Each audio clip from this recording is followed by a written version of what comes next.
ये भी प्रकृति है। उसके बाद आप लोगों को पता ही है, पुत्र रूप में एक प्रकृति हमारे सामने उपस्थित हो गई, क्लेश देने के लिए। कोई अरेस्ट कर दिया, बेच दिया हमारी चीज को, और उसमें भी सामना तो करना पड़ेगा ना, कुछ ना कुछ तो करना पड़ेगा। अब उसके चक्कर में लगे रहे। उसके बाद देखिए, आज 2 महीना 1 दिन हो गया, प्रकृति ने ही किसी रूप में पांव पे ग्राइंडर चढ़वा दिया, पांव कटवा दिया। ये भी तो प्रकृति है। 2 महीने से उसका सामना कर रहा हूं, उसका मुकाबला कर रहा हूं।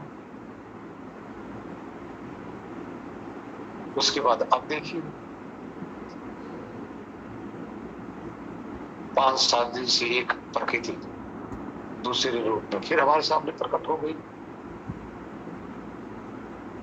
जिसपे केस वगैरह किया था। अब एक दूसरी दृष्टि हो गई।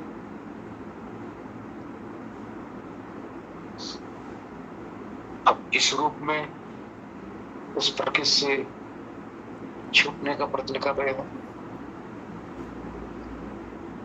और उसी चक्कर में एक हफ्ते से कभी कहीं भाग दौड़, कभी कहीं, कभी कुछ, कहीं कुछ। भाई जीते जी प्रकृति साथ नहीं छोड़ती, पीछा करती रहती है। बहुत जबरदस्त है।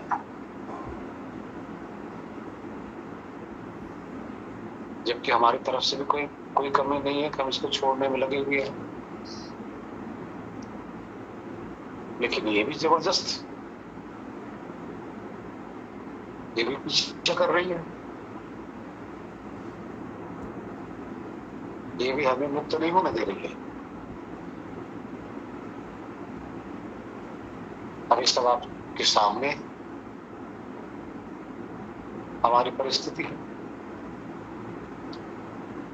बैराग में कमी नहीं, त्याग में कमी नहीं, कोई शक नहीं।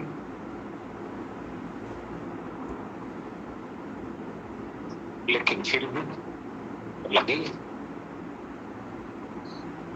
हमें ये भी पता है, जानकारी हमें, इतना ज्ञान है कि ये सब अगर छोड़ के मैं पहाड़ों पे जाके बैठ भी जाऊं तो वहां भी पीछा नहीं छोड़ेगी। वहां भूख रूप से, प्यास रूप से, सर्दी रूप से, गर्मी रूप से, मच्छर मक्खी रूप से, ऐसा प्राणी के रूप से, और क्या पता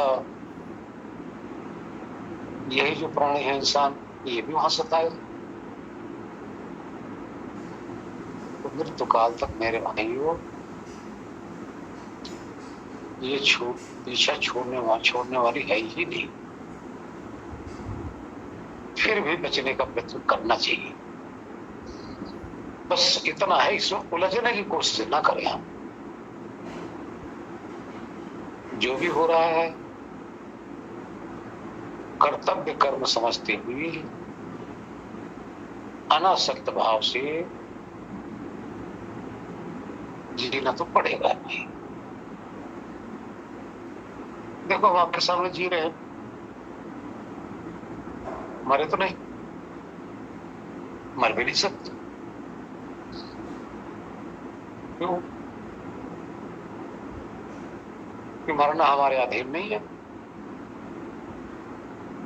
हो सकता है अगर मृत्यु हमारी आ ही गई तो किसी न किसी रूप में तो मरना पड़ेगा। क्या पता ये प्रकृति ही हमारे माइंड को ऐसा घुमा दे कि हमें जहर लेने की भी जरूरत पड़ सकती है, गोली मारने की भी जरूरत पड़ सकती है, या कोई हमें ही गोली मार दे, हमारी हत्या कर दे। एक दिन तो होना ही होना ना, ये अंत तो है ही है, दी एंड तो है, लेकिन है प्रकृति के थ्रू ही। मौत किसकी होगी? शरीर की होगी। शरीर किसकी? प्राकृतिक। और ये इसका कैसे नाश होगा? प्रकृति का नाश प्रकृति के द्वारा ही होगा।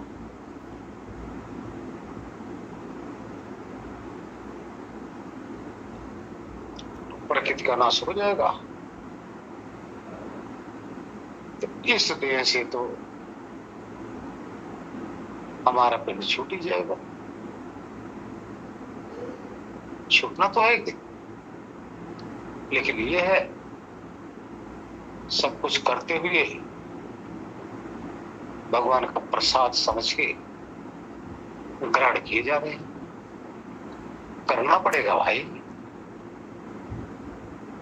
अगर ऐसा नहीं हम समझेंगे तो एक एक क्षण घुट घुट के मरना पड़ेगा, घुट घुट के। अगर ऐसा हम समझ लेते हैं, हमारे अंदर समझ आ जाती है कि हमारे कर्मों का कोई न कोई तो परिणाम है ही है, और ईश्वर की ऐसी व्यवस्था है कि गलत तो हो ही नहीं सकता। ईश्वर पे हम आक्षेप तो नहीं लगा सकते ना। ईश्वर पे आक्षेप तो तब लगाएंगे जब हम अपने आप को ईश्वर से बड़ा ज्ञानी, समझदार, न्याय संगत अपने आप को समझने लग जाएंगे, तभी तो ईश्वर पे आक्षेप लगाएंगे ना। ऐसा है नहीं। हम ना इतना न्यायिक हैं, ना इतना ज्ञान स्वरूप है, ना इतनी शक्ति है।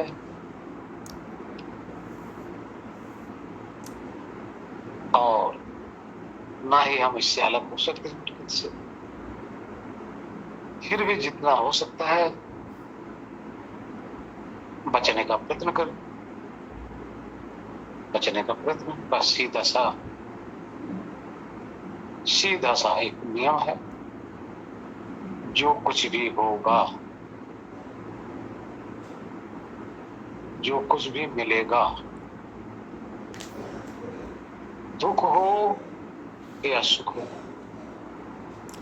दुख भी मिलेगा वो भी हमारे कर्मों का ही परिणाम होगा, सुख मिलेगा वो भी हमारे कर्मों का ही परिणाम होगा। जब हमारे कर्मों का परिणाम ही सामने आएगा तो इसमें परमात्मा या ईश्वर को दोषी कैसे ठहरा सकते हैं भाई? कैसे ठहरा सकते हैं? बैंक में हमने पैसे डाला हुआ है, एफडी किया हुआ है, एफडी मैच्योर होगी तो उसका पैसा डबल करके या उसी अनुपात में मिलना ही मिलना है। कर्जा लिए हैं, कहीं देना नहीं चाह रहे हैं, दे भी नहीं रहे हैं, कोर्ट कचहरी लट ये सब तुम गाली गलौज तुम हमें तो खाना पड़ेगा ही ना। तो हम दोनों के लिए तैयार रहे ना कि हमारी एफडी भी मैच्योर होगी और जो हमने कर्जा लिया हुआ है, कर्जा मांगने वाले आएंगे तो हमें पीटेंगे भी, गाली भी देंगे, छीनेंगे भी अपना हक। तो हमें तो सब जगह तैयार रहना पड़ेगा ना। तो संसार बदले का खेल है, जो भी मिलता है सब बदले में मिलता है। ये सृष्टि चक्र है,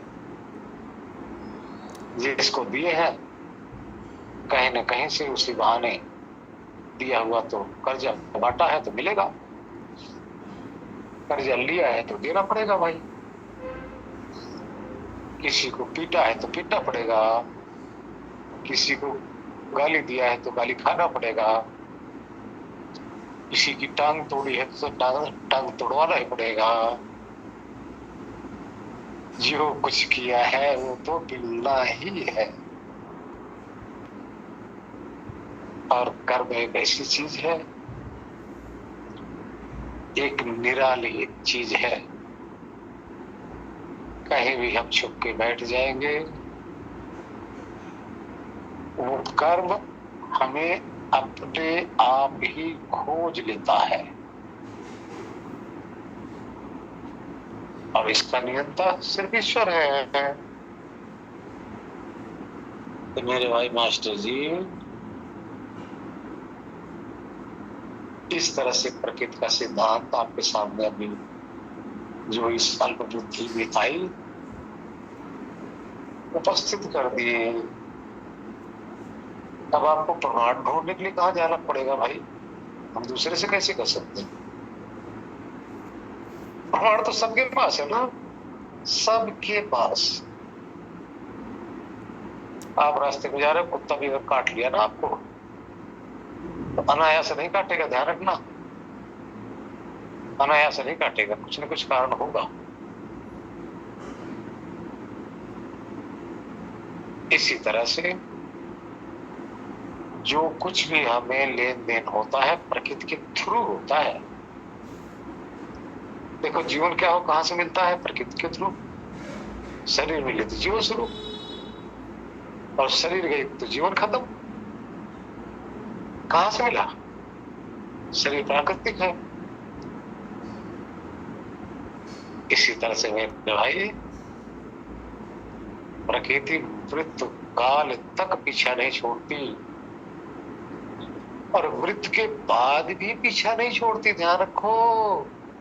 सोचो कि मृत्यु हो गई, पीछा छूट गया, नहीं भाई। वो प्रकृति ही तो आपको दूसरी जगह जन्माएगी, अन्यथा कैसे जन्म लोगे? और जो वासना आपके अंदर विद्यमान है वो प्रकृति तो है, जो वासना है वो प्रकृति है। इसी तरह से जिसके अंदर ये सब चीजें हैं उसके लिए जीवन चक्र चलता रहेगा। प्रकृति कभी छोड़ने वाली नहीं। प्रकृति तब छोड़ेगी, मृत्यु काल के बाद में भी पीछा नहीं छोड़ती, लेकिन मृत्यु के काल के बाद भी पीछा छोड़ सकती है। उसके बाद पीछा छोड़ सकती है। कब? जब हम मोक्ष के अधिकारी हो जाएं, वहां प्रकृति की पहुंच खत्म, पहुंच समाप्त हो गई। जन्म के अधिकारी हैं तो प्रकृति साथ है, मृत्यु के अधिकारी हैं तो प्रकृति साथ है, मोक्ष के अधिकारी हुए नहीं कि प्रकृति का संपर्क ही खत्म, इससे हमारा संबंध ही खत्म। और मेरे भाई, मुक्ति क्या है? प्रकृति से छूटने के का नाम मुक्ति है। मन से लेकर, वासनाओं से लेकर, संस्कार से लेकर, कर्म से लेकर सारा संसार प्रकृति ही तो है। मुक्ति का अर्थ होता है सबसे प्रकृति, सूक्ष्म से सूक्ष्म, स्थूल से स्थूल, सभी प्रकार के प्रकृति का संपर्क ही हमारा खत्म। तभी प्रकृति से अपने आप को उबार पाओगे, तभी प्रकृति की पहुंच खत्म। और यहां ध्यान रखना एक बात, प्रकृति है क्या? प्रकृति ही ईश्वर का धन है, ईश्वर की संपत्ति है।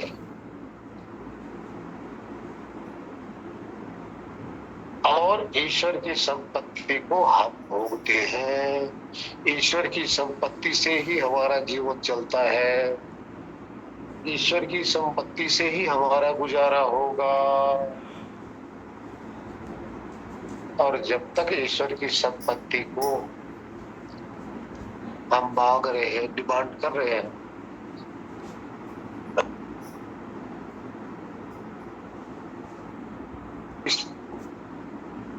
ईश्वर की प्रकृति रूपी संपत्ति की डिमांड हमारे पास रहेगी ना, तब तक समझ लो अभी ईश्वर की डिमांड नहीं आई।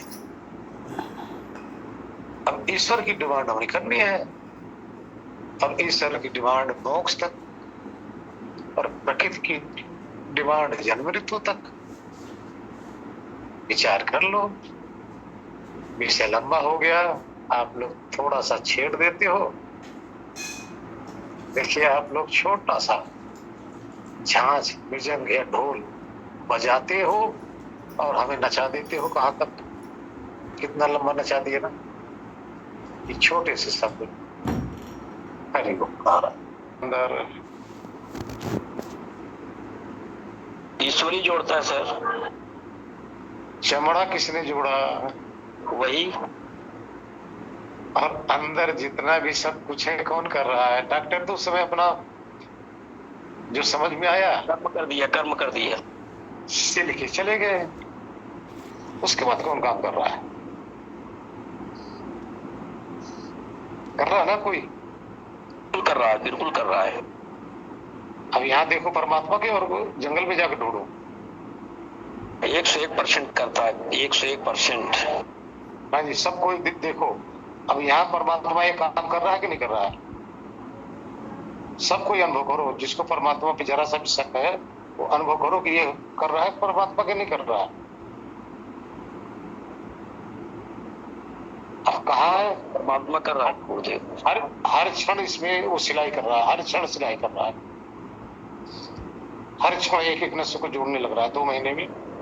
इसको मूल रूप में छोटी छोटी बारीक बारीक, लेकिन हर एक छोटे से छोटे उसको परमात्मा जोड़ने लग रहा है ना उसी दिन से।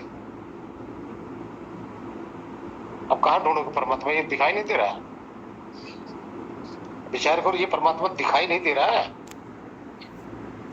नस के जोड़ने वाले रूप में। खूब दिख रहा है, खूब दिख रहा है। अब इसमें और किसको ढूंढोगे? डॉक्टर को ढूंढोगे, प्रकृति को खोजोगे, या हमें खोजोगे? मैं सिलाई कर रहा हूँ। अभी तो परमात्मा को ही लास्ट में कहता है हमने कर दिया भाई, पता नहीं बहुत। तो देखिए वो मोती जी, परमात्मा है कि नहीं?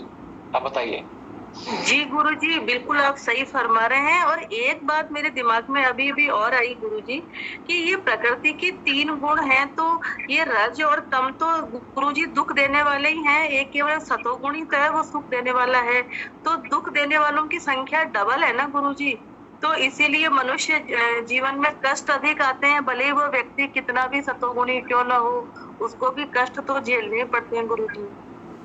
जी देखिए, प्रकृति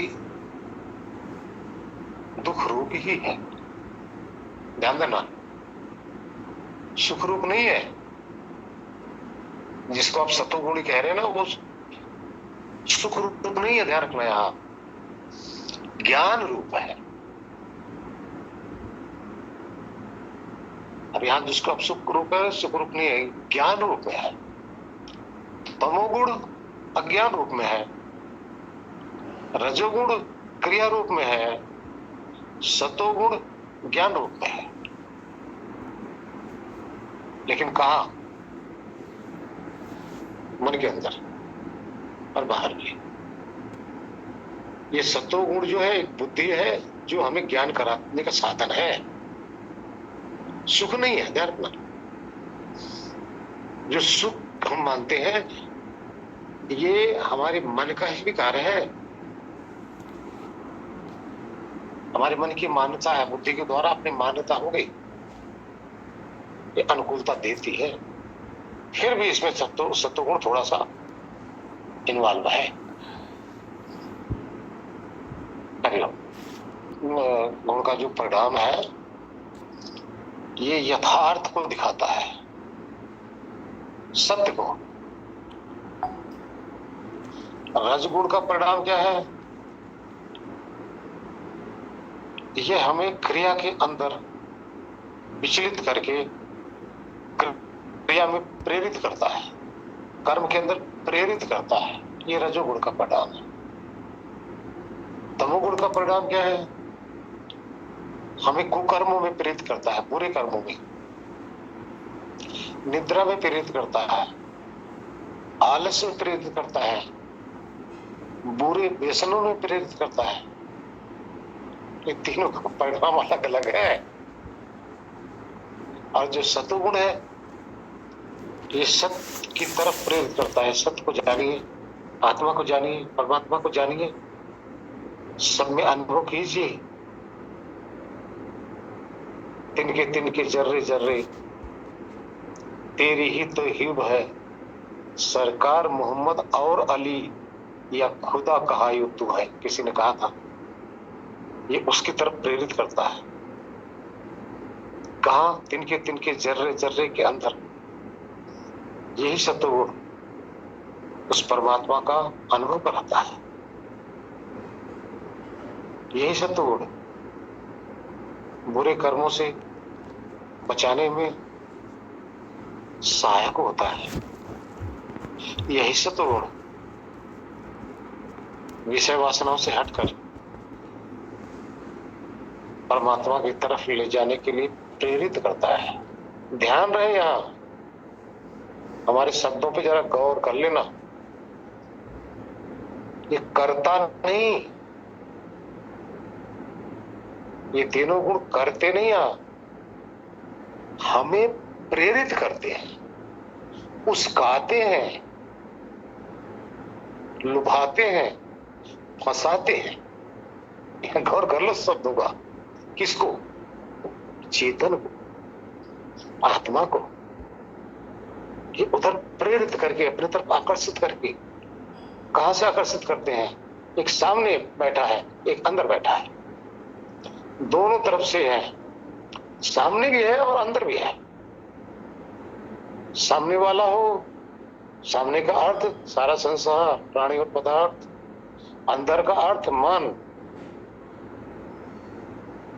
बाहर का जितना मर्जी हो, और अंदर वाला ना हो ना, शत्रु या मित्र, तो हमें प्रेरित करने वाला कोई ना हो, यानी आत्मा को।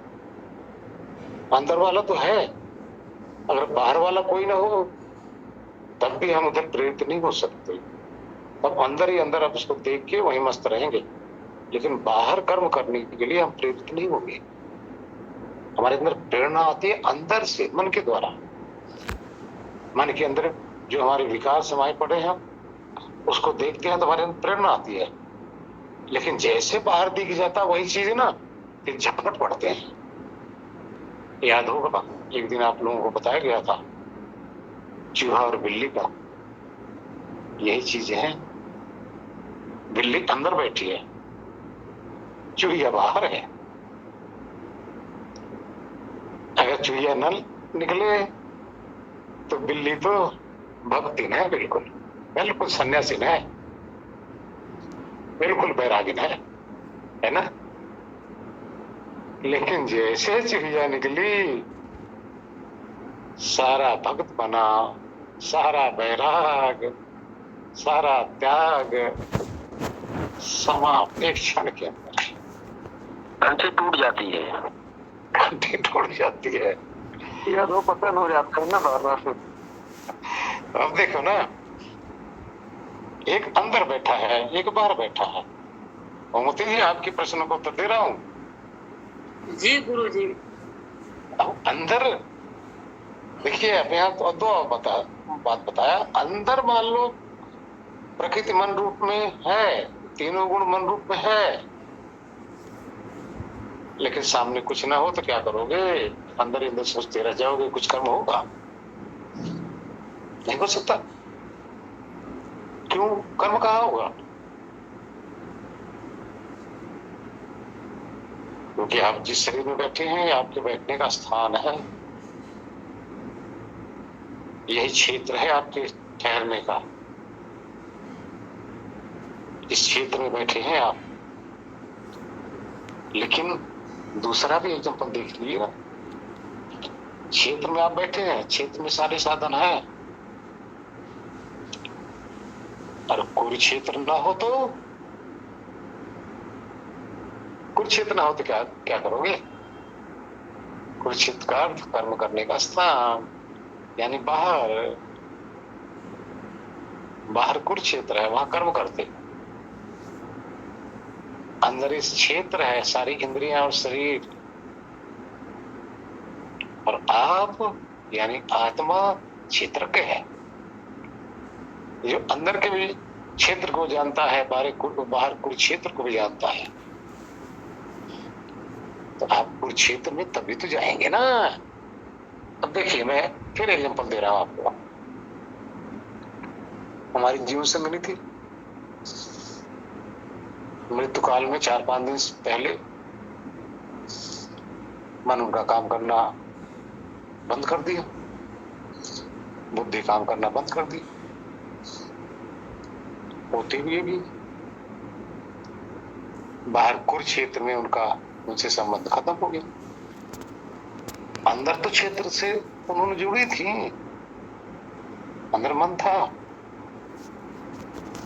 लेकिन बाहर से संपर्क खत्म होने लगा। तब तक आंखें खोल लेती थी, थोड़ा बहुत उंगली वगैरह उठ जाती थी, थोड़ा बहुत बोल भी लेती थी अगर बुलाते थे तो। लेकिन बाद में इस क्षेत्रज्ञ से जोड़ने वाले जितने भी साधन थे, जब धीरे धीरे सिमटने लगे, तो क्षेत्र में तो रह गई, जिस शरीर में थी उसमें तो रही, लेकिन कुरुक्षेत्र समाप्त। लेकिन जो क्षेत्रज्ञ था, अंत में देख लो चला गया। अब वो क्षेत्रज्ञ जो चला गया, जो चेतना थी, जब सब कुछ सही था, हमें पति रूप में मानती थी, बच्चों को बेटा, बहू, नाती, पोती, परिवार, समाज, सब रूप में समझती थी, सबकी समझ थी। अब जैसे सिमटने लगा, फिर क्या हुआ? कुरुक्षेत्र खत्म होती हुई भी अंदर जाके अंदर सिमट गए। उसके बाद में जो हंस था, जिसको हम पत्नी रूप में मानती थी, कोई माँ रूप में मानता था, कोई दादी रूप में, कोई भाभी रूप में, कोई बहन रूप में, कोई किसी रूप में, कहाँ रहा? किससे संबंध है आज? किससे सकता है? 2, 4, 10 दिन, महीना, 2 महीना, 4 महीना, 6 महीना, आज हम भी भुला दिए। अब हमें याद नहीं आती, क्योंकि ध्यान हमारा कहीं और है। हमारी ये सोच भी है कि कोई फायदा भी नहीं है, तो आज सोचते हैं। किस लिए सोचे भाई? क्या मिलेगा? परमात्मा ने साथ दिया था, अपने जीवन जितना तक साथ था, एक दूसरे का सहयोग किए, अपने कर्म किए, उन्होंने अपना फल भोग के चली गई। उनसे ज्यादा बुरे कर्म हमारे अभी हम शेष हैं। क्यों बुरे कर्म हम इसलिए कह रहे हैं? भले भी हैं। बुरे कर्म इसलिए कह रहे हैं कि ये जो प्रकृति की अभी वार्तालाप हुई, देखो हमारे साथ कितना पीछा कर रही है, कितना परेशान कर रही है, जबकि हम परेशान होना नहीं चाहते, हम इसको चाहते ही नहीं बिल्कुल। लेकिन फिर भी किसी न किसी रूप में, चाहे पुत्र रूप में, चाहे मकान रूप में, या किसी भी रूप में, साथ तो छोड़ नहीं रही है ना, पीछा तो कर रही है ना। ये हमारा पाप ही तो है, हमारे पास अभी वर्तमान में है, जो साथ नहीं छोड़ने दे रहा है ना। हाँ, कुछ पुण्य भी है, कुछ पुण्य भी है। पुण्य अगर ना होता तो जिस जीवन साथी के साथ हम लगे थे, उनके लिए प्रयत्न करते थे, साधना कम, हमारा कर्तव्य कर्म था वो ज्यादा करते थे। अब पुण्य ये है कि हमारा उनका साथ छूट गया, अब साधना में हम अच्छी तरह कर पाते हैं, कोई टेंशन नहीं।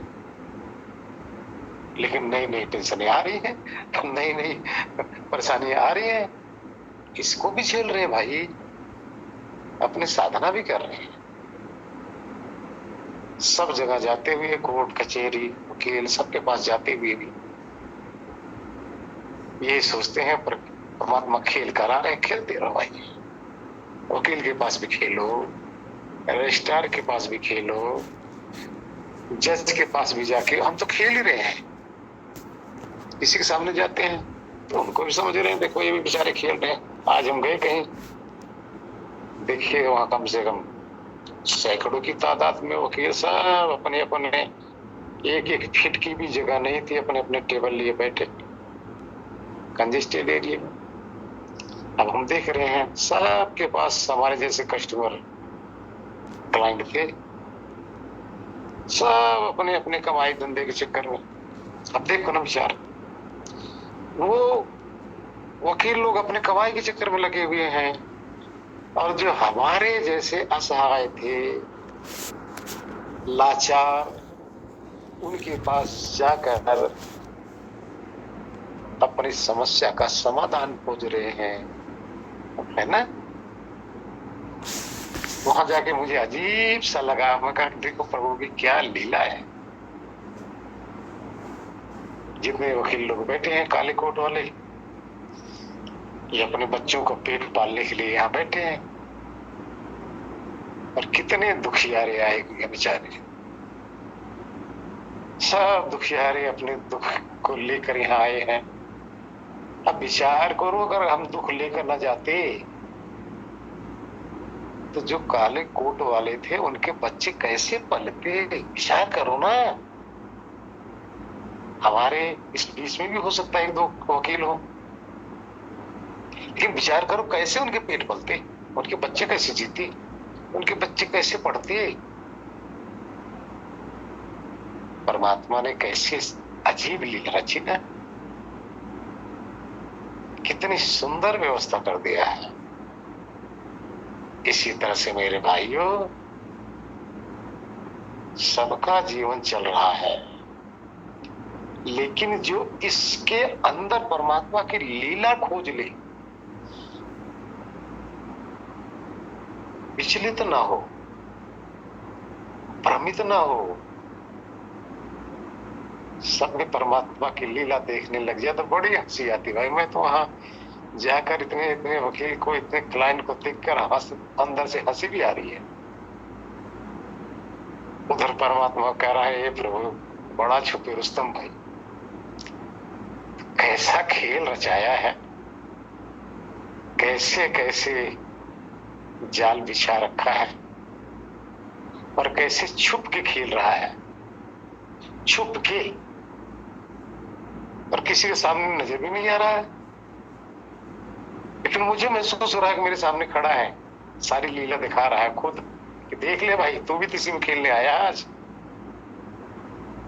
और वहां मैं मस्त हो रहा था, बैठा भी था, वो आकर लेके गया था चलते हुए, मैं भी देख रहा हूं। देखो इस उम्र में आज पहली बार वाकर से होता हुआ और किस स्थान पे पहुंचा हूं, क्या लीला प्रभु की। मैं तो इसमें खेल ही देख रहा था, खेल के आया, आज सारा दिन खेल के आया। हरि ओम नारायण। कबीरा तेरे हाथ न आवे, तभी मटका रही हमारे सामने भी वही दशा है, वही हाल आप देख रहे हैं। ये नैना मटका रही हर जगह से, लेकिन अब हाथ नहीं आ रहे हैं, लेकिन फिर भी चल रहे हैं। हरि ओम नारायण। अतिशयोक्ति हो गई, क्षमा चाहूंगा।